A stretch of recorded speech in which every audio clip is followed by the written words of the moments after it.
Hello everyone, তোমরা সবাই কেমন আছো? আশা করি সবাই খুব ভালো আছো। আমিও খুব ভালো আছি। আমি শম্পা আজকে তোমাদের সাথে শেয়ার করব ছেলের জন্মদিনের কিছু সুন্দর মুহূর্ত। অবশ্যই তোমরা পুরো ভিডিওটা দেখো, ভীষণ ভালো লাগবে। তো ছেলের জন্মদিনের দিন সকালবেলা দেখো বাপের বাড়ি থেকে বাড়ি ফিরছি, আর দাদার একটা কাজ ছিল বাইরে, সেই কারণে সকাল সকাল দাদা বেরিয়ে যাবে, তাই দাদার সাথেই আমরাও বেরিয়ে পড়েছি।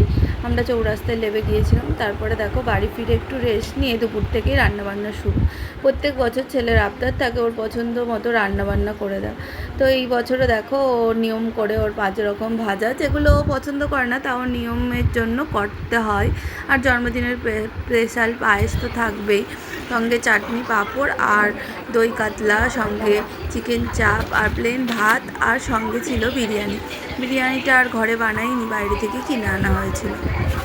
তো সেগুলোই শেয়ার করছি, তোমাদের কেমন লাগছে জানিও। তারপর দেখো থালাটা সুন্দর করে সাজিয়ে নিচ্ছি। তো ওর বিশেষ কিছু ডিমান্ড থাকে না, প্রত্যেক বছর জন্মদিনে ওর পছন্দ মতো খাবার দাবার ওকে এনে দিলেই ও ভীষণ খুশি। তো এই বছরও সেই মতোই ওকে পছন্দ মতো রান্নাবান্না করে একটু সাজিয়ে দিয়েছিলাম। ও তো ভীষণ খুশি, সেটাই তোমাদের সাথে শেয়ার করলাম। তো কেমন লাগছে সাজানোটা অবশ্যই জানিও। তো তারপরে একটুখানি ফটো ভিডিও করে নিয়েছিলাম তোমাদের সাথে শেয়ার করব বলে। আর লং ভিডিওগুলো এডিট করতে তো আমি ভীষণ লেট করি, সেই কারণে আজকে এডিট করে তোমাদের সাথে শেয়ার করলাম। তো এখানে দেখো প্রদীপও জ্বেলে নিয়েছি, আর আশীর্বাদও করে নেব। তো আশীর্বাদ করার পর দেখো ও খেতে শুরু করে দিয়েছে। তাও খাওয়ার সময়ও একটুখানি ভিডিও ক্লিপ নিয়েছিলাম। তারপরে দেখো সন্ধ্যাবেলা সুন্দর করে ঘরটা সাজানো হয়েছে কেক কাটিং হবে বলে। তো ভীষণ খুশি। তো এইভাবেই ওর জন্মদিনটা সেলিব্রেশন করি আমরা।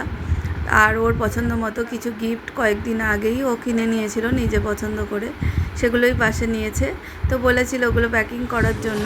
তো যেহেতু আমি আমার বর সকলেই আমার বাপের বাড়িতেই ছিলাম, সেই কারণে ওগুলো সময় হয়নি।